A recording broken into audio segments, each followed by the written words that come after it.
기독교 에센스반의 박병호 목사입니다. 우리는 지난 시간까지 성부, 성자, 성령의 삼위일체 하나님에 대해서 함께 나누었습니다. 오늘은 7번째 시간으로 교회에 대해서 함께 같이 고민해보고 나누려고 합니다. 우리의 신앙생활을 하는 데 있어서 가장 중요한 구조라고 할 수 있는 교회, 이것이 교회의 정확한 의미와 또 우리가 깨닫게 되어야 할 진리가 무엇이 있는지 오늘 말씀을 통해서 함께 고민해 보고자 합니다. 자, 우리에게 주시는 말씀을 읽으면서 오늘 공부로 들어가 보겠습니다. 마태복음 16장 18절에서 19절까지 말씀입니다. 또 내가 네게 이르노니 너는 베드로라. 내가 이 반석 위에 내 교회를 세우리니 음부의 권세가 이기지 못하리라. 내가 천국 열쇠를 내게 주리니 네가 땅에서 무엇이든지 매면 하늘에서도 매일 것이요 네가 땅에서 무엇이든지 풀면 하늘에서도 풀리리라 하시고. 아멘. 베드로의 신앙 고백 위에 주님께서 교회를 세우신다는 그런 말씀입니다. 자, 여러분들은 교회가 무엇이라고 생각하십니까? 성경학교나 수련회 때 여러분들이 교회를 예전에 다니셨던 분들이라면 교회 그리기를 많이 해보셨을 것입니다. 자, 교회. 여러분 머릿속 한번 교회가 어떤 것인지 한번 그려보시겠습니까? 교회를 그리라고 하면 여러분 무엇을 그리시겠습니까? 많은 사람들이 어떤 건물적인 부분을 그리기도 합니다. 저도 어린 시절 생각해보면 유초동부 시절에 교회 그리기 하면 십자가 탑에, 뾰족 십자가 탑에다가 창문 그리고 문 그렸던 그런 교회를 생각나게 합니다. 하지만 여러분도 잘 아시다시피 교회라는 것은 건물이 아니라 교회는 성도들의 모임이라고 할 수 있습니다. 그렇다면 우리가 다니는 이 교회가 여러분들이 생각하는 그 교회의 이미지와 또 내가 다니고 있는 우리가 속해져 있는 이 갈릴리 교회가 어떻게 매치되고 있으십니까? 우리 교회를 통해서 만족하는 부분이 있으실 것이고 또 만족하지 못하시는 부분들도 있을 것입니다. 단점을 더 부각시키면 더 부정적이 될 수밖에 없지만 부정적인 부분, 보완해야 될 부분은 같이 함께 나누면서 고민해야 되겠지만 우리 교회를 통해서 아름다운 신앙의 전통들을 유지해 나가면서 정말 더 풍성한 신앙생활을 해나가는 것은 우리가 더 열심히 교회 생활을 해야 되는 이유이기도 합니다. 자, 그렇다면 이제 말씀으로 들어가서 교회를 향한 주님의 꿈이 무엇인지를 같이 생각해 보도록 하겠습니다. 예수님께서 이 세상에 오셔서 자신의 사명을 감당하실 때 두 가지 꿈을 갖고 계셨습니다. 그 한 가지는 십자가에 대한 부분입니다. 여러분 잘 아시다시피 로마서 5장 8절 9절 말씀을 읽어보면 우리가 아직 죄인 되었을 때에 그리스도께서 우리를 위하여 죽으심으로 하나님께서 우리에 대한 자기의 사랑을 확증하셨느니라. 그러면 이제 우리가 그의 피로 말미암아 의롭다 하심을 받았으니 더욱 그로 말미암아 진노하심에서 구원을 받을 것이니. 아멘. 예수님께서 가장 첫 번째 꾸셨던 그 원대한 계획과 꿈은 무엇이었습니까? 십자가에서 죽으심으로 우리의 죄 문제를 해결하는 것. 이것이 예수님의 가장 큰 꿈 중에 하나였습니다. 어떤 그 꿈을 이루기 위해서 예수님은 공생애를 시작하셨고 십자가라는 사건을 통해서 자기의 희생하심으로 말미암아 인류 모든 자들에게 하나님의 사랑을 확증하셨고 그로 말미암아 하나님의 자녀가 된 하나님 나라를 이루게 되는 놀라운 꿈을 이루어 주셨습니다. 꿈을 이루기 위해서는 그 꿈을 꾼 사람이 희생해야만 할 수 있습니다. 이런 이야기 들어보셨습니까? 말한 사람이 총대를 매는 거. 어떤 회의나 어떤 거 이야기를 할 때 누군가 제안을 하면 그 제안한 사람들이 보통 그거에 대해서 구체적으로 더 많이 행하게 됩니다. 왜냐하면 그 사람이 그거에 대한 마음이 있고 부담감이 있기 때문입니다. 마찬가지로 예수님께서는 인류를 향한 하나님의 꿈을 아셨고 그것을 품고 계셨기 때문에 그 예수님 자체만이 예수님이 우리를 구원하고자 그 꿈을 이루기 위해서 자신의 모든 것을 담당하셨고 자신을 희생시키로 말미암아 하나님의 꿈을 이루셨습니다. 그것으로 말미암아 우리는 하나님의 자녀로서 살아가게 되었죠. 예수님의 그 두 번째 꿈이 있는데요. 그 꿈은 무엇이냐면 바로 교회에 대한 부분입니다. 에베소서 3장 10절 11절 말씀을 같이 읽어볼까요? 이제 우리 교회로 말미암아 하늘에 있는 통치자들과 권세들에게 하나님의 각종 지혜를 알게 하려 하심이니 곧 영원부터 우리 주 그리스도 예수 안에서 예정하신 뜻대로 하신 것이라. 십자가 구원으로 온 세상에 하나님의 사랑을 알리게 되셨다면 이 세상에게 하나님의 사랑을 알리는 그 통로로 교회를 선택하신 것입니다.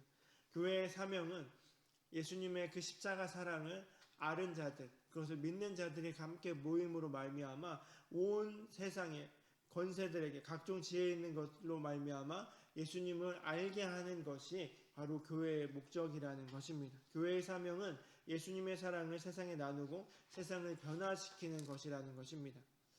자, 그렇다면 그렇게 주님께서는 십자가를 통해서 자신의 원대한 꿈을 이루셨고 교회를 통해서 그 십자가를 통해서 보여주신 그 꿈들을 이 세상에 전달하기를 원하셨다라는 것, 이것이 예수님께서 품으셨던 두 가지 꿈이라고 정의해 내려볼 수 있습니다.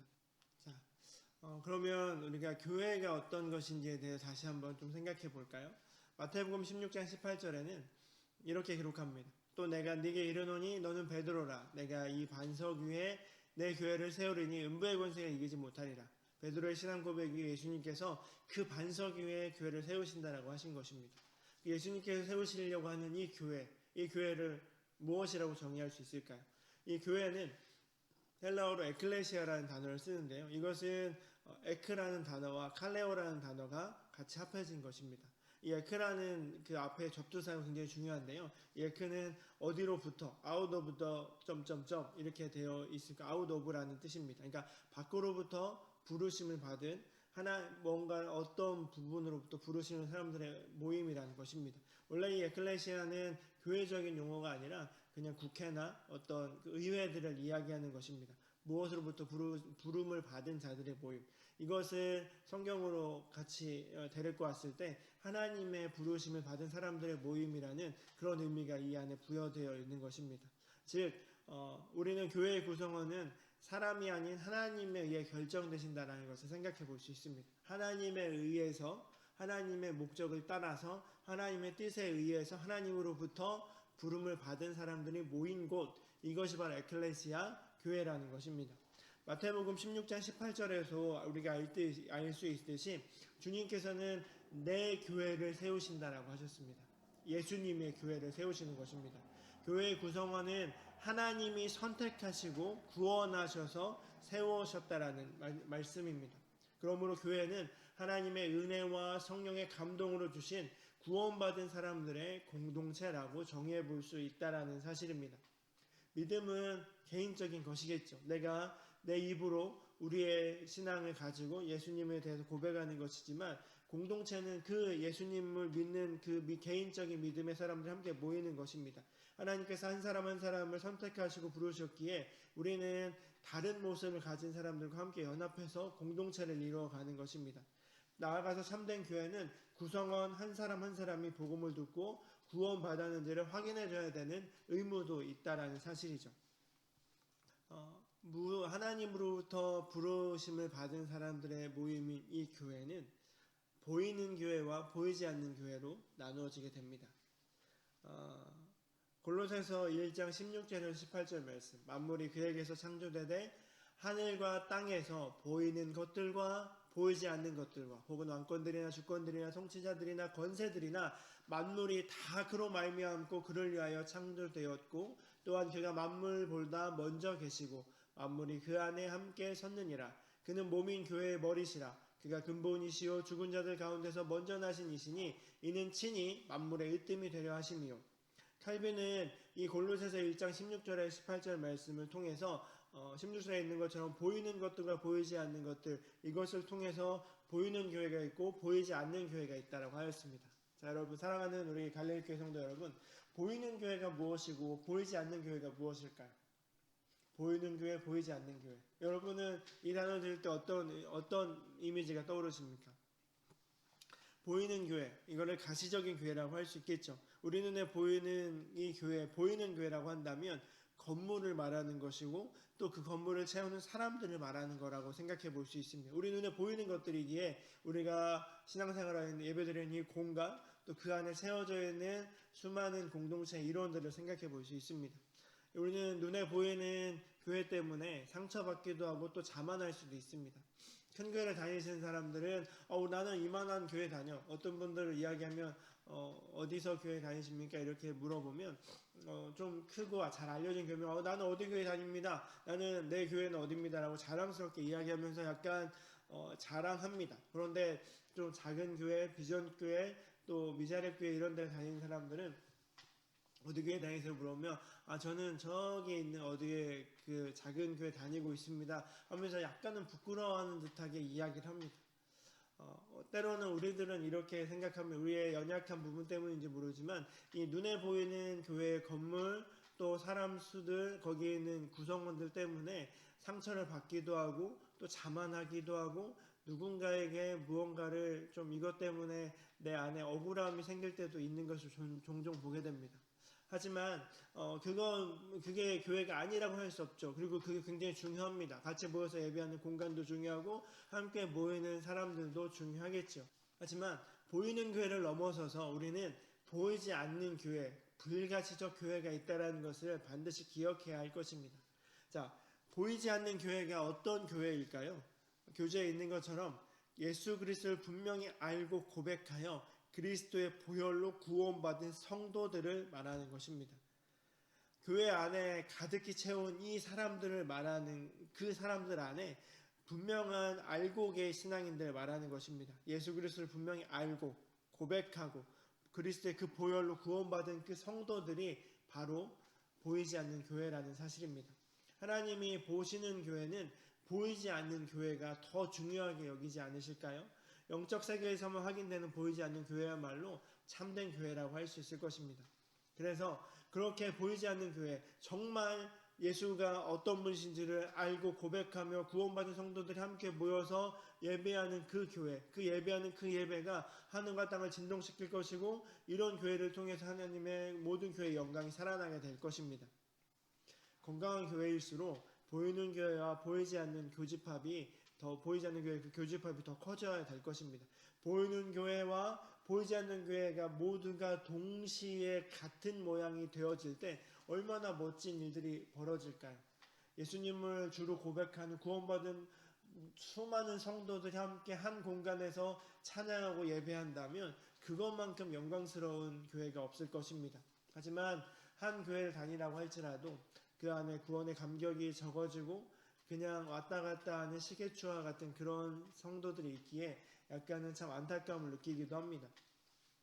건강한 교회, 어느 기업이나 조직이든지 간에 20%가 나머지 80%의 일을 다 한다라고 그런 이론이 있습니다. 20대 80의 원리인데요. 그런 기준으로 볼 때 교회도 마찬가지라고 생각해 볼 수 있습니다. 교회에 많은 구성원이 있지만 모든 사람들이 다 구원의 감격을 가지고 하나님의 자녀로서 정말 열심히 살아가기보다는 그 안에서 한 20% 정도만 정말 열정을 가지고 열심을 가지고 하나님을 사랑하는 그 패션을 가지고 그렇게 신앙생활을 해나갑니다. 나머지 80들은 그 20%의 이끌림에 받게 되죠. 바라기에는 우리 교회, 우리가 속한 이 갈릴리 교회는 20%가 더 확장되어져서 100%가 하나님을 믿는 크리스찬으로 그리스도의 보혈로 구원받은 성도들이 정말 열정적으로 주를 향한 갈급함을 가지고 나아가게 되길 소망합니다. 대한민국에 있는 모든 교회들 중에서 십자가의 보혈로 거듭나고 성령의 인치심을 받아 살아 움직이는 그 교회들이 정말 더 많아지게 되기를 소망합니다. 건강한 교회일수록 이 교집합, 보이는 교회와 보이지 않는 교회 교집합이 커지듯이 소망하기는 모든 교회, 우리 교회를 포함한 모든 교회의 이 교집합들이 더 커져서 건강한 교회가 이 땅에 회복되어지기를 소망합니다. 자, 그렇다면 그런 교회 위에 예수님께서 세우신 그 교회는 어떤 것인지를 좀 더 깊이 들어가 볼까요? 마태복음을 보면은 예수님의 교회에 대해서 생각해 볼 수 있습니다. 마태복음 16장 16절에서 17절입니다. 시몬 베드로가 대답하여 이르되 주는 그리스도시요 살아계신 하나님의 아들이시니이다. 예수께서 대답하여 이르시되 바요나 시몬아 네가 복이 있도다. 이를 내게 알게 하니는 혈육이 아니요 하늘에 계신 내 아버지시니라. 이 베드로의 예수님을 향한 그 고백, 주는 그리스도시요 살아계신 하나님의 아들이십니다. 예수님을 향한 이 신앙 고백은 정말 정수 중의 정수라고 할 수 있습니다. 예수님 베드로의 이 고백 위에 예수님께서 교회를 세우셨습니다. 예수님이 어떤 분이신지 제대로 인식하고 고백하는 것이 굉장히 중요합니다. 베드로의 주는 그리스도시요 살아계신 하나님의 아들입니다라는 그 고백은 영혼을 구원하고 교회의 초석이 되는 역사적인 고백입니다. 이 고백 위에 교회가 세워지는 것이겠죠. 예수님에 대해서 어떻게 생각하느냐에 따라서 교회의 성향들이 결정되기도 합니다. 만약에 예수님이 선생님이라고 한다면 그 이미 선생님이라는 이미지가 교회에 있다면 교회에서는 무언가 정보를 원하고 받는 것들이 더 많아질 것입니다. 예수님이 만약에 의사라고 고백을 한다면 교회 안에서 병낫기를 구원하는 자들이 더 많아지겠죠. 예수님이 컨설팅이나 카운셀러나 이런 상담자 역할을 해준다면 사업 성공이나 어떤 그런 상담을 하고 싶은 자들이 더 많아질 것입니다. 그렇게 예수님이 어떤 분이신지를 내가 고백하고 내가 붙잡느냐에 따라서 나의 교회가 세워질 수 있다는 사실입니다. 예수님이 누구이신지를 정확하게 고백하는 영적 상태는 본인의 의지가 아니라 성령의 감동을 깨닫게 해주신 하나님이 주시는 것임을 보게 됩니다. 교회는 이 고백을 마음과 입술로 고백하는 고백 공동체입니다. 우리가 예수님을 구세주로 고백할 때 구세주, Savior, 구원자와 Lord, 주님으로 고백합니다. 구원자이신 나의 주님. 이 두 가지가 다 있어야 합니다. 예수님은 나를 구원하신 구원자이시고 앞으로 나의 인생의 주인이시다라는 구원자와 주인이라는 그 고백이 있을 때 진정한 고백이 된다는 것입니다. 자, 여러분들은 이 시몬 베드로의 고백과 또 좀 전에 설명드린 이 말씀을 토대로 여러분은 예수님을 누구라고 생각하십니까? 남들이 누구라고 생각하는 것을 넘어서서 여러분은 예수님을 누구라고 생각하십니까? 저는 예수님을 나의 친구가 되시지만 친구를 넘어서서 나의 주인이 되십니다라고 고백할 수 있습니다. 여러분은 과연 예수님을 누구라고 고백하시겠습니까? 남의 말이 아니라 여러분만의 말로 고백해 보십시오. 그 고백 위에 내가 속한 교회가 더 단단해져 갈 것입니다.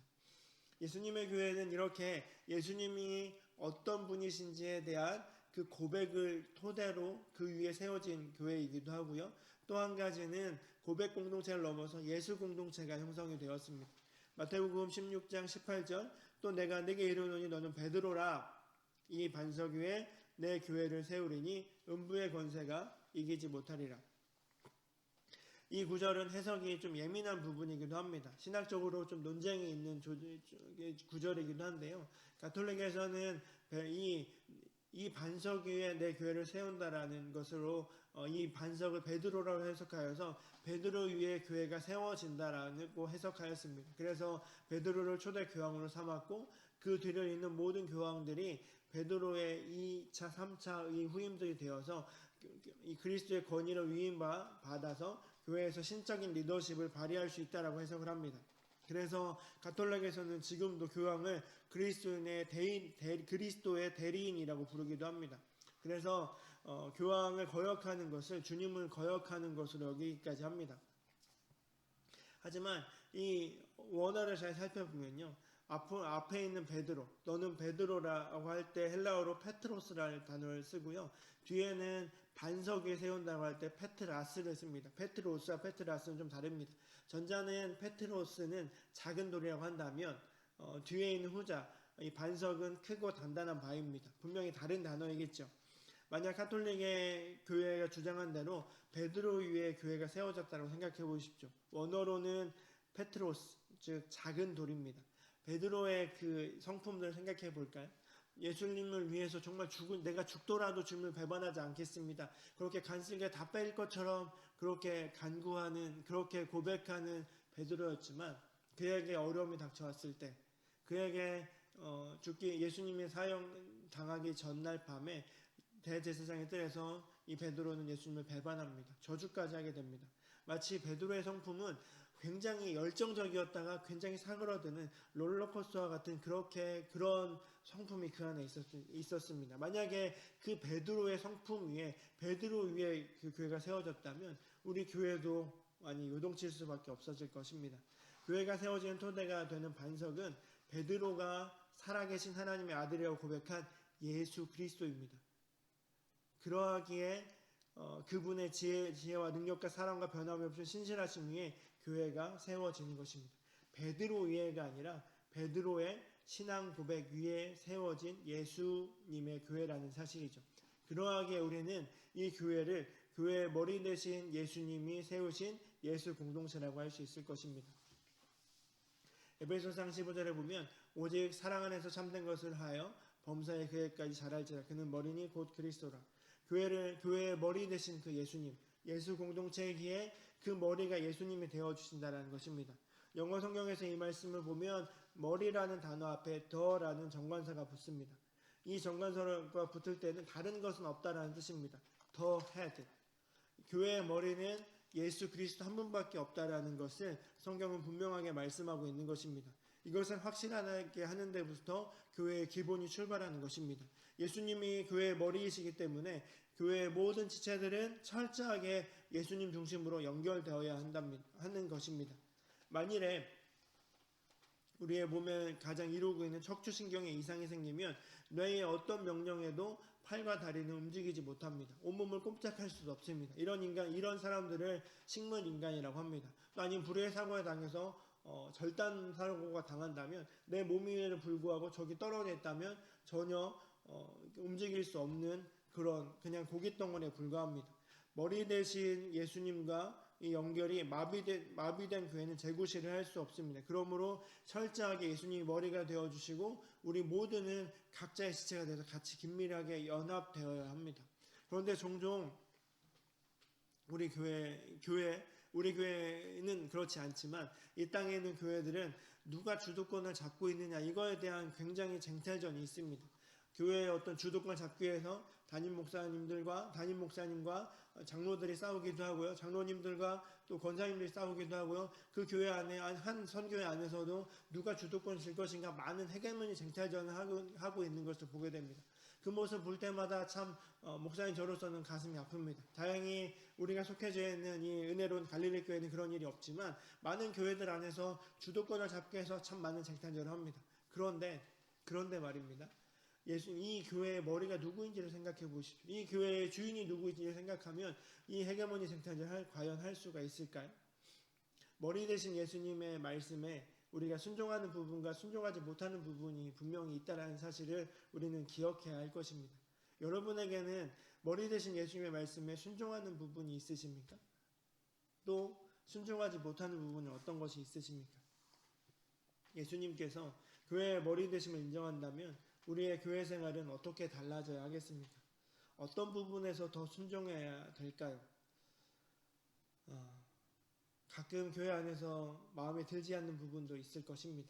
또 리더들이나 또 직분자들이 하는 그런 모습이 여러분들에게 굉장히 눈에 힘든 부분도 계실 것입니다. 하지만 직분자들이나 또 그 밑에 따르는 리더들이나 우리 모두가 다 기억해야 될 것은 주인이신 머리이신 그 예수님 앞에 겸손히 나아가야 되는 것이 필요할 것입니다. 나는 가만히 있으면서 야 얘들아 예수님이 머리래 너 해야지 예수님이 머리처럼 네가 예수님 주인처럼 살아야 돼 이렇게 지시하는 것이 아니라 주님이 머리이시기에 그렇습니다. 예수님이 머리시군요. 나의 머리가 되고 나의 주인이 되시는 그분 앞에 납작 엎드립니다. 리더들이나 직분자들이나 중직자들이나 모두가 다 그런 마음으로 신앙생활을 한다면 우리가 속해져 있는 이 갈릴리 교회는 더 풍성하고 더 은혜로운 교회가 될 것입니다. 그 머리 대신 예수님께서 교회를 다스리십니다. 교회를 세우시고 또 세워가는 이가 바로 예수님이십니다. 과거 완료형이면서 현재 진행형이면서 미래형입니다. 예수님께서 이미 오셨지만 지금도 다스리고 계시고 앞으로도 다스릴 것입니다. 교회는 인간들이 조직을 만들듯이 돈으로 건물로 인맥으로 만들어지는 것이 아닙니다. 가끔 경제적인 논리에 빠져있는 교회들을 보게 됩니다. 교인들이 줄으면 심리적으로 굉장히 압박받습니다. 특히 목회자들은 이런 코로나의 상황이나 교인들이 몇 주 동안 인원수를 좀 줄게 되면 참 많이 위축됩니다. 먼저 첫 번째 위축되는 것은 이 성도들에게 어떤 일이 있을까? 왜 교회에 나오지 않을지? 어떤 문제점이 있을까? 그들이 처한 어떤 상황이 있을까라고 이야기를 하지만 또 한 가지 면에서 어떤 이야기가 들리면 교인들이 줄었네? 우리 교회가 없어지는 건 아닌가? 이 숫자가 또 다른 부흥하는 교회 보면 저 교회는 왜 이렇게 많이 부흥되어지지 하면서 은연중에 우리는 왜 이렇게 보잘것없죠? 저기는 왜 이렇게 많아지지 하면서 수적인 논리에 왔다 갔다 합니다. 또 헌금의 액수에 대해서도 왔다 갔다 하는 모습을 보게 됩니다. 하지만 중요한 것은 예수님께서 교회를 다스리신다면 경제적인 논리, 숫자적인 논리를 벗어날 수 있다라고 생각해 볼 수 있습니다. 주님의 교회는 아무리 작고 보잘것이 없는 시작이라도 주님의 손에서 시작됩니다. 그러므로 하나님의 교회는 하나님의 방법대로 말씀과 기도 안에서 하나님의 뜻에 민감한 리더십에 의해서 운영되어야 합니다. 교회를 세우고 목회하는 목회자들은 예수님의 영으로 충만한 사람이어야 하겠죠. 마찬가지로 교회의 모든 직분자들, 중직자들, 모든 리더들도 예수님의 그 영으로 충만한 사람이어야 합니다. 교회를 다스리신 그 주님의 영으로 충만한 자들이 가득한 교회가 진정한 건강한 교회일 것입니다. 그렇게 주님의 영으로 충만한 자들은 숫자적인 논리로 일희일비하지 않습니다. 우리가 적을지라도, 우리가 많을지라도, 적다면 많은 것을 소망하게 될 것이고 많다면 하나님께 감사함으로 그 교회를 이루어가게 될 것입니다. 주님께서 주신 것들에 감사함과 소망을 가지고 나아가는 그 교회가 예수님께서 진정한 다스리는 교회이실 것입니다. 그 교회를 예수님께서는 성장시켜 주실 것입니다. 에베소서 4장 16절의 말씀을 보면 그에게서 온 몸이 각 마디를 통하여 도움을 받음으로 연결되고 결합되어 각 지체의 분량대로 역사하여 그 몸을 자라게 하며 사랑 안에서 스스로 키우느니라. 세워간다라는 것입니다. 세워간다라는 것은 성장시킨다는 뜻이기도 합니다. 예수님은 말씀이 성육신 되신 분이시며 교회의 머리이십니다. 그래서 예수님은 말씀으로 교회를 건강하게 성장시켜 가십니다. 머리이신 예수님으로부터 능력이 흘러나와서 각 지체로 흘러들어가고 각 지체는 서로에게 연결되어서 서로의 성장을 돕습니다. 어린아이를 생각해 볼까요? 뱃속에서 있을 때는 엄마의 탯줄에 연결되어서 엄마의 영양분을 자라납니다. 그런 다음에 그가 10달 뒤에 밖으로 나왔을 때는 엄마의 젖을 먹고 이유식을 하고 밥을 먹으면서 자라나게 됩니다. 그런데 한번 먹는 걸 생각해 보시죠. 먹는 건 입을 통해서 들어갑니다. 입을 통해서 들어간 것이 위로 내려가서 소화효소로 분류가 됩니다. 또 장을 거쳐가면서 그 영양분들이 온 몸에 골고루 퍼지게 됩니다.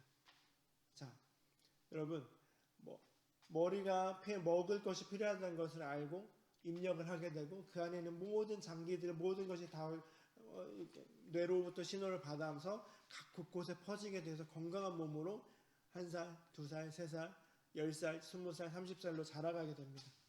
자, 예수님은 말씀을 통해서 교회를 건강하게 성장시키는 것처럼 우리에게 필요한 것들을 계속 공급함으로 건강하게 모든 자들이 다 재기능을 해야 됩니다.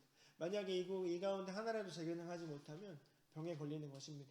위가 재기능을 하지 못하면 위암이 되는 것이고 간이 재기능하지 못하면 간암이 되는 것처럼 그러면 결국에는 그 사람이 죽음으로 이를 수밖에 없는 것처럼 모든 장기와 모든 지체들, 모든 부분들이 건강할 때 건강한 교회가 되는 것입니다. 종교개혁 마르틴 루터는 성경을 쉬운 독일어로 번역해서 모든 사람들이 말씀을 직접 읽고 하나님을 만나게 하는 문을 통해서 종교개혁이 시작되었습니다. 특별히 모든 성도는 본인이 직접 말씀을 읽고 하나님과 교제할 수 있게 되었습니다. 그래서 베드로 사도가 말한 것처럼 우리는 다 왕같은 제사장입니다. 그래서 이것을 우리 개신교에서는 만인 제사장이라고 이야기를 합니다. 그런데 캐톨릭과 같은 좀 보수적인 교회에서는 중보자의 역할을 사제나 목회자가 하게 합니다. 하나님과 캐톨릭과 개신교의 가장 큰 갭이 어디서 오게 되냐면 종교개혁할 그 시기에 교회에서는 라틴어로 이루어진 성경이 가장 위대한 성경이었습니다. 그냥 일반 사람의 언어로 쓰인 독일어나 영어나 그 언어들 세속적인 것이라고 하여서 성경은 오직 라틴어로만 번역될 수 있었습니다. 그러니까 라틴어를 공부한 사제들만이 성경을 읽을 수가 있었고 그 사제들이 해석되어진 것으로 그 말씀하는 그거대로만 사람들이 따라왔기 때문에 교회가 부패할 수밖에 없었습니다. 그때 인쇄술이 발달한 것도 있었지만 마틴 루터를 시작으로 해서 많은 자들이 성경을 그들의 언어, 민중들의 언어, 백성들의 언어로 번역하였고 그것을 통해서 함께 읽어가면서 제대로 된 교회를 함께 고민하며 세우게 되었습니다. 왜냐하면 예수님께서 대제사장이 되어 주셨고 지성소로 들어가 예수님이 돌아가신 날 지성소 회장이 찢어진 것처럼 예수님의 피로 말미암아 우리가 다 하나님께 나아갈 수 있는 담대함을 얻었기 때문에 우리가 스스로 말씀을 읽게 되는 것이 우리에게 주어진 은혜라는 사실입니다. 그러하기에 누구의 해석되어진 말씀이 아니라 하나님께서 나에게 주신 그 말씀으로 내가 받아들이고 내가 읽고 교제함으로 말미암아 주님의 은혜를 발휘할 수 있는 것, 이것이 교회의 초석이 된다는 것입니다. 교회가 살아나기 위해서는 교인들이 말씀과 친해질 수 있도록 도전하고 가르치고 격려해야 할 것입니다. 말씀을 통해 하나님과 친하게 되도록 건강한 교인이 되어서 교회를 만들게 되도록 이끄는 것이 목회자의 책임일 것입니다. 그러하기에 우리 목회자들은 말씀을 연구하면서 더 귀한 말씀을 전하기 위해 있습니다. 신앙학교를 통해서 예배를 통해서 설교를 통해서 많은 말씀들을 여러분들에게 제시할 것입니다. 여러분들은 그 들은 것으로 끝나는 것이 아니라 여러분 스스로 들은 것을 토대로 말씀을 읽어가면서 나에게 주신 것이 무엇인지 끊임없이 고민하면서 하나님의 말씀을 붙들고 놓지 않는 것, 이것이 건강한 교회를 만드는 것이고 교회를 성장시키는 예수님의 은혜를 누리는 것이라고 생각해 볼 수 있습니다. 자, 여러분, 히든싱어라는 TV 프로그램을 보신 적 있으십니까? 그것을 보면 이런 컨셉입니다. 한 가수, 유명한 가수 한 가수가 있으면 그 사람을 모창하는 사람들을 이렇게 뽑습니다. 그래서 벽에 가두어 놓고 번호를 매긴 다음에 노래를 부르게 해서 원래 오리지널 가수 이름을 대고 누가 더 똑같은지를 뽑는 것입니다. 보통 보면 맨 마지막 라운드에 가면 오리지널 사람이 우승을 합니다. 그러니까 다른 사람들, 히든싱어들은 모창자들은 탈락하게 되는데 가끔 어떤 일이 벌어지냐면 그 히든싱어들, 모창자들과 오리지널 가수가 겨루어서 결국에 우승자가 오리지널 가수가 떨어지고 모창자가 우승할 때가 종종 있습니다. 그러니까 오리지널 가수보다 더 오리지널 가수처럼 불렀다라는 이야기겠죠. 그 모창자가. 그걸 보면 굉장히 그걸 보면 오리지널 가수가 굉장히 상처받지 않겠습니까? 내 노래인데 저 사람은 더 나처럼 불러. 굉장히 상처받을 일이지만 제가 그 프로그램을 보면서 느꼈던 것은 어떤 것이냐면 그 인터뷰를 보았습니다. 그 오리지널 가수를 이겨낸 그 모창자의 인터뷰를 보았는데 그 사람은 그 가수의 노래가 너무 좋아서 1집부터 10몇 집까지 다 듣고 계속해서 듣고 그 노래 때문에 자전거를 타고 가다가 사고 나기도 하고 그 노래에 심취해서 계속해서 흥얼거린다는 사실입니다. 그 이야기를 들은 그 오리지널 가수는 자기도 잊어버렸던 1집 그 앨범의 그 노래를 흥얼거리는 그 모습을 보면서 감탄할 수밖에 없었습니다. 제가 그것을 보면서 어떤 것을 느끼는지 아십니까? 우리의 신앙생활도 그렇게 이 모창하는 가수가 더 그 노래가 너무 좋아, 노래가 좋고 가수가 좋아서 그 노래를 1집부터 마지막 집까지 계속해서 듣고 하면 내가 머리에 새기는 것처럼 이렇게 따라가다 보니까 오리지널보다 더 오리지널 같은 그런 모습이 된 것처럼 우리의 신앙이 그럴 수는 없을까를 생각해 봅니다. 예수님께서 우리의 머리가 되어주시고 우리를 다스리시고 우리를 성장시켜 주시는데 그렇게 그 예수님이 우리와 계속해서 하시는데 그 예수님을 초종해서 그 히든싱어처럼 정말 예수님을 생각하고 예수님을 더 생각하면서 오리지널보다 더 오리지널 같은 예수님보다 더 예수님 같은 그런 교회를 만들 수 없을까, 이런 안타까움이 제가 그것을 보면서 하게 되었습니다. 여러분, 우리는 예수님의 교회를 이룬 한 지체들입니다. 그러하기에 우리는 예수님이 머리가 되어주고 예수님의 다스림을 받아 예수님께서 지켜주시는 그 에너지를 가지고 성장해 나가야 되는 것임을 기억하게 됩니다. 이 은혜를 가지고 우리가 함께 아름다운 교회를 이루어갔으면 좋겠습니다. 자, 여러분은 말씀을 통해서 영적으로 계속 성장하고 있다고 느껴지십니까? 성장이 멈추고 있다면 그 이유는 무엇이라고 생각하십니까? 아까도 말했지만 가톨릭과 개신교의 좀 다른 점을 이야기했지 않았습니까? 혹시 여러분들 중에서도 어린 때 신앙 배경이 가톨릭의 배경이 있는 분들도 몇 분 있는 걸로 압니다. 예수님과 성도 간에 반드시 중보자가 필요하다라는 구약식 개념이 캐톨릭이 좀 더 강한 반면에 이것을 중보자의 역할을 교회의 권위라고 할 수 있습니다. 그래서 하지만 이제 우리는 예수님께 나아갈 수 있는 왕같은 제사장이 되었고 개신교에서 강조하는 것이 바로 예수님과 직접 교제하는 것입니다. 그래서 우리는 날마다 말씀과 기도를 통해서 주님과 교제할 수 있는 것이 이게 다른 개톨릭과 좀 더 많이 다른 개념이기도 합니다. 내가 만약에 여러분들이 영적인 성장에 멈추었다라고 느끼는 것이 있다라고 한다면 많은 그 부분을 탈피하기 위해서 많은 것들을 해결할 수 있겠지만 더 중요한 것은 날마다 말씀과 기도로 주님과 교제하고 있는지를 점검해 봐야 할 것입니다.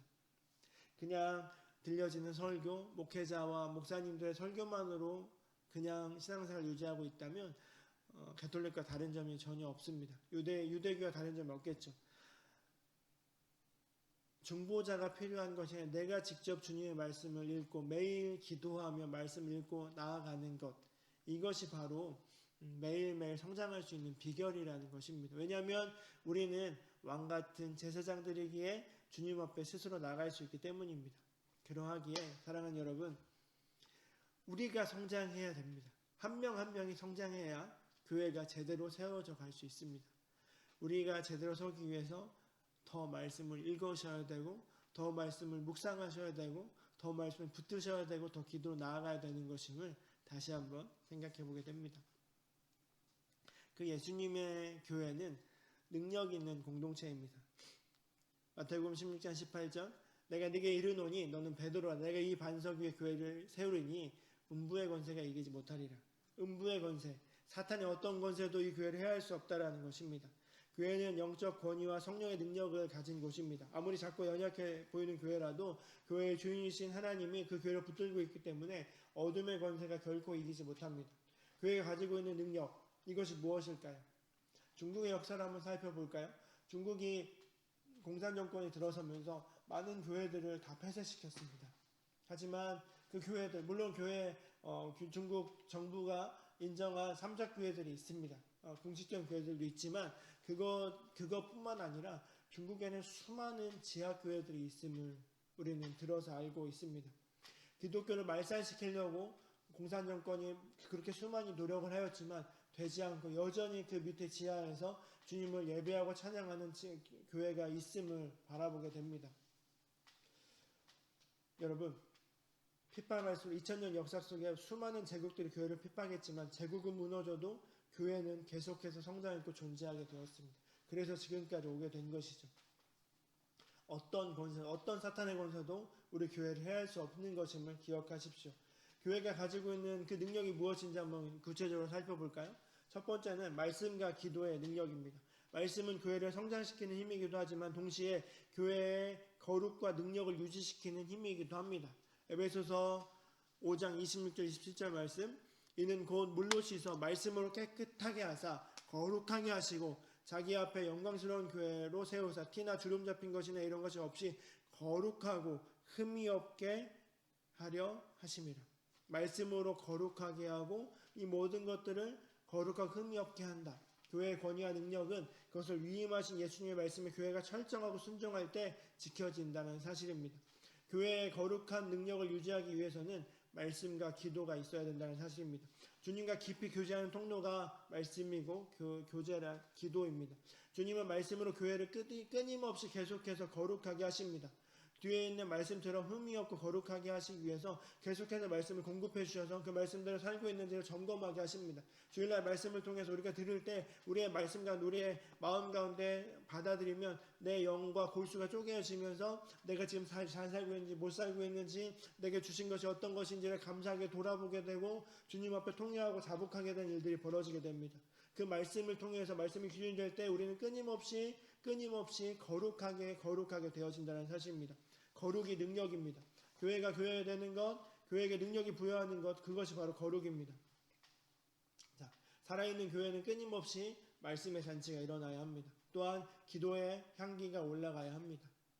말씀이 선포되고 그 말씀을 레마의 말씀을 받아들이고 그 말씀을 통해서 나 자신을 돌아보며 부족한 것들을 채우고 모난 것들을 깎아내가면서 그 말씀에 부단히 붙잡고 살아내려고 하면서 그 다음에 우리의 연약함을 인정하며 주님의 은혜로 주님을 구하는 그 기도의 향유가 올라갈 때 우리는 말씀과 기도의 능력으로 더 거룩하게 된다는 사실입니다.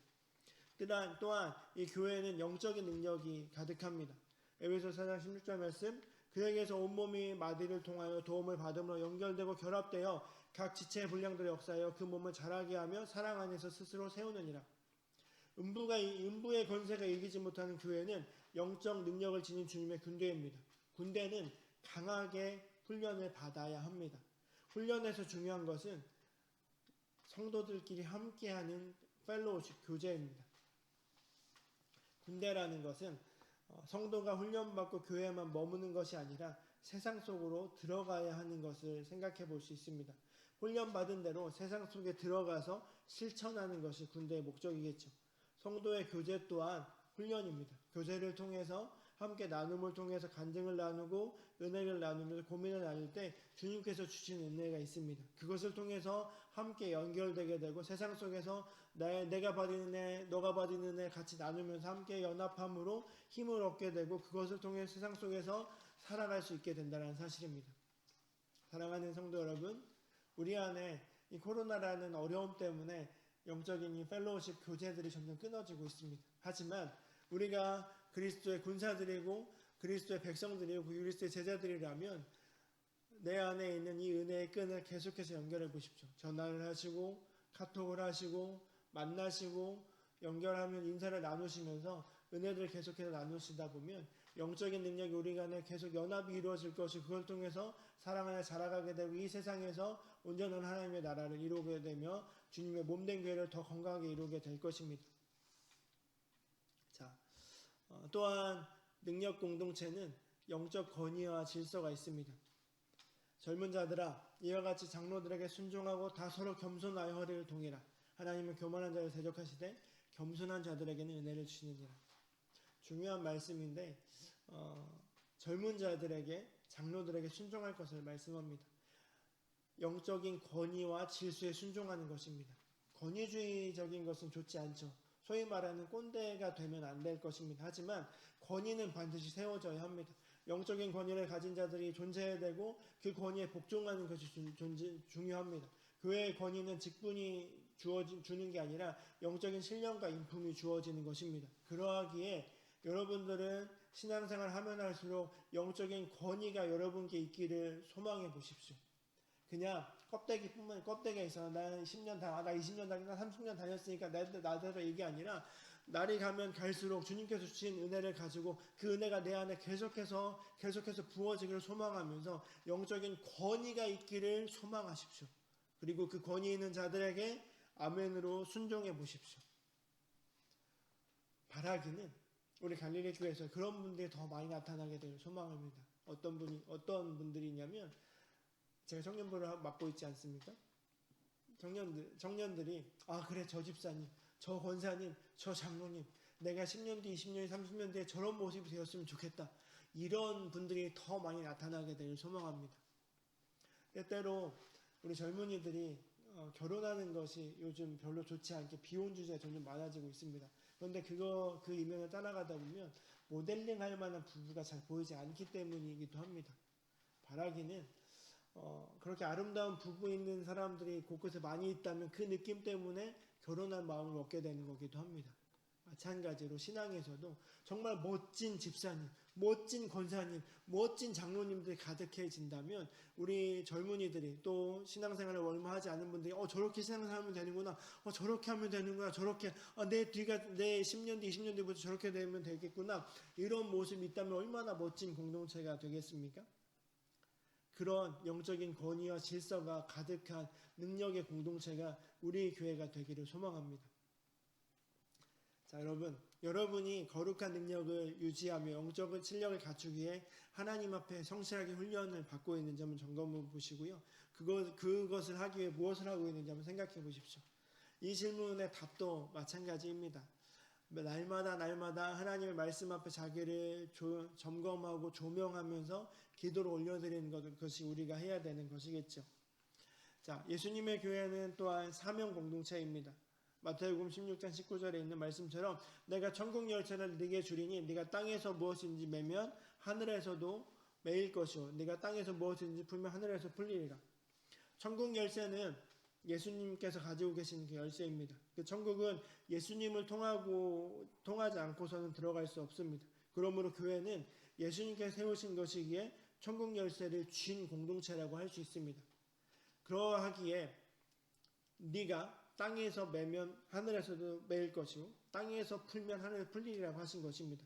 예수님이 세우신 교회가 우리 교회이기 때문입니다. 그러하기에 우리는 그 사명 공동체를 기억하면서 천국의 열쇠를 갖고 있는 그 교회로서 증인의 사명을 감당해야 합니다. 하나님은 천국 열쇠를 하나님의 자녀된 우리에게 주셨습니다. 교회가 하나님의 말씀을 선포하고 가르칠 때 천국 문을 열어서 하늘과 땅을 연결시키는 역할을 하게 되는 것입니다. 하나님은 천국 열쇠를 주는 그리스도시요 살아계신 하나님의 아들임을 고백하는 모든 교회에게 주셨습니다. 특정한 한두 교회만 주신 것이 아니라 주는 그리스도시고 살아계신 하나님의 아들임을 고백하는 모든 교회들에게 주셨습니다. 그러하기에 교회가 하나님의 복음을 전파함으로 수많은 열방의 사람들이 하나님의 나라로 들어오게 할 수 있습니다. 그러하기에 증인의 사명 전도를 해야 될 것이고 선교의 사명을 감당해야 할 것입니다. 교회는 이 땅에 있는 죄인들이 천국으로 갈 수 있는 축복의 통로입니다. 앞부분에 주님의 두 가지 꿈에서 십자가의 교회를 말한 것처럼 이 교회가 죄인들이 천국 갈 수 있는 축복의 통로가 되기 위해서 우리는 그 복음을 전해야 된다는 사실입니다. 교회는 전도와 선교를 통해서 천국의 문을 열어야 합니다. 하지만 교회가 이 사명을 포기하면 세상은 영적인 절망에 빠질 수밖에 없습니다. 그래서 이사야 43장 10절에서는 이렇게 말씀하고 있습니다.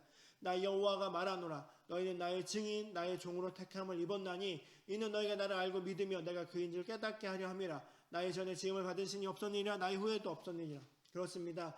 하나님께서 우리를 증인으로 삼아 주셨고 종으로 택해 주셨습니다. 증인이 다른 사람을 전할 때 전도라고 하는 것이고 다른 문화권으로 확대될 때 선교라고 하는 것입니다. 그렇기에 선교와 전도는 교회의 어떤 특정한 부서가 담당하는 것이 아니라 교회 전체의 사명이자 정체성입니다. 전하십시오. 전하십시오. 왜냐하면 우리를 주님의 증인으로 삼으셨기 때문입니다. 전도와 인도는 다릅니다. 여러분들이 복음을 전하고 교회로 데리고 오는 것은 복음을 전하는 것이 전도라면 교회 안으로 데리고 오는 것이 인도라고 할 수 있습니다. 인도할 수 있는 사람은 작을 수밖에 없겠죠. 하지만 복음을 전하는 것은 누구나 더 수만 번 할 수 있다는 사실을 기억하십시오. 인도는 어려울 수 있지만 전도를 통해서 믿음의 야성을 회복하게 되면 인도의 폭도 넘어지게 될 것임을 고백할 수 있습니다. 여러분, 그러하기에 우리는 복음의 증인으로서 복음을 담대하게 전하십시오. 그 가정 안에 불신자들이 있다면 그들에게 전하시고요. 주변에 내 바운더리에 있는 불신자들이 있다면 그들에게 복음을 전하십시오. 직접적인 복음을 전하실 수 있고 지혜롭게 예수님의 향기를 풍겨내실 수도 있습니다. 여러분 우리들의 삶을 통해서 계속해서 전달해 내셔야 됩니다.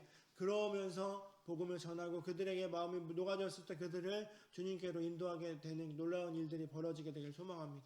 자, 예수님의 교회가 사명 공동체가 되기를 위해서는 우리가 나그네 정신을 가져야 합니다. 나그네 된 집에서 주의 율례들이 나의 노래가 되었나이다. 시편 119편의 고백입니다. 증인으로서 교회는 나그네 정신을 지녀야 합니다. 나그네의 삶과 같이 모든 거품을 빼고 정말 중요한 것을 선택하여 그것에 집중해야 하는 것입니다. 저는 결혼하고 나서 참 많이 이사를 당했습니다. 수련목 시절에 결혼하고 나서 서울 안에서도 서너 번 이사를 다녔고요.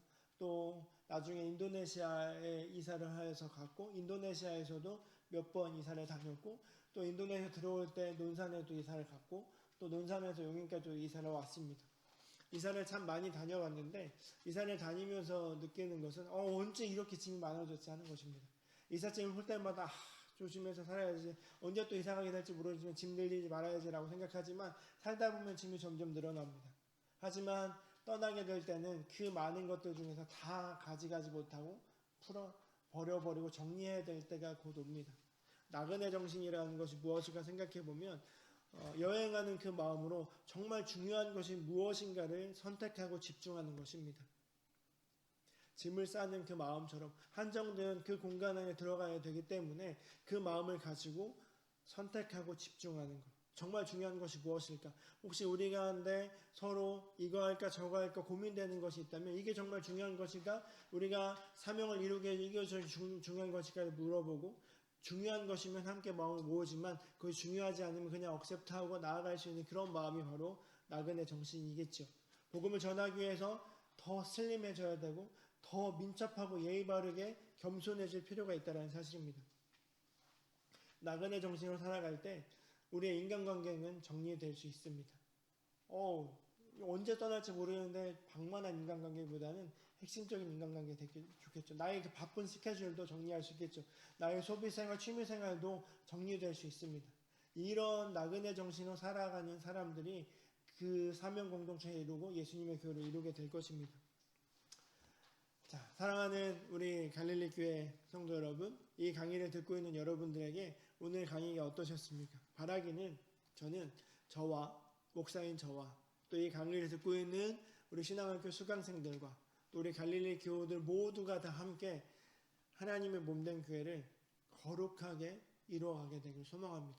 예수님께서 머리가 되어주시고 우리는 각 그 지체가 되어서 함께 연합하고 주님께서 공급해 주시는 말씀의 은혜를 가지고 서로 영양분을 서로 나눠 먹으며 함께 건강한 몸을 이루어가서 이 땅에서 하나님의 나라를 선포하고 나타내며 그 선포되어진 그 메시지를 듣고 사람들이 듣고 교회 안에 들어와서 예수님을 또 알게 되고 더 커지게 되고 우리가 살아가는 건강한 그 모습들을 통해서 이 땅에서 하나님의 나라의 가치를 통해서 전하고 복음을 전하고 선교하는 그 모습을 통해서 세상의 열방들이 주님 앞에 돌아오게 되고 또 그들이 같이 세워져서 몸을 이루어가고 나아가는 그런 거룩한 교회들이 더 아름답게 세워지게 되길 소망합니다.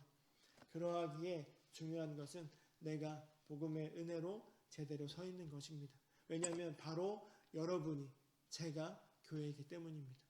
바로 당신이 바로 여러분이 교회이기에 여러분이 건강할 때 우리 교회가 건강해질 수 있다는 사실을 명심하면서 우리 이 과를 마쳤으면 좋겠습니다. 교회의 정의 같이 나누어 봤고요. 하나님이 중심이 되시는 에클레시아, 하나님의 부르심을 받은 사람들, 이것을 기억하시고 예수님이 머리가 되시고 예수님이 중심이 되어 예수님께서 계속 이끌어 가시는 그 예수님의 교회임을 기억하고 그 교회가 사명 공동체임을 기억하면서 그 사명, 우리에게 주어진 전도와 선교의 사명을 감당해 나가면서 계속해서 건강한 몸을 이루어가는 것이 우리의 사명임을 기억하면서 살아가게 되시기를 축원합니다.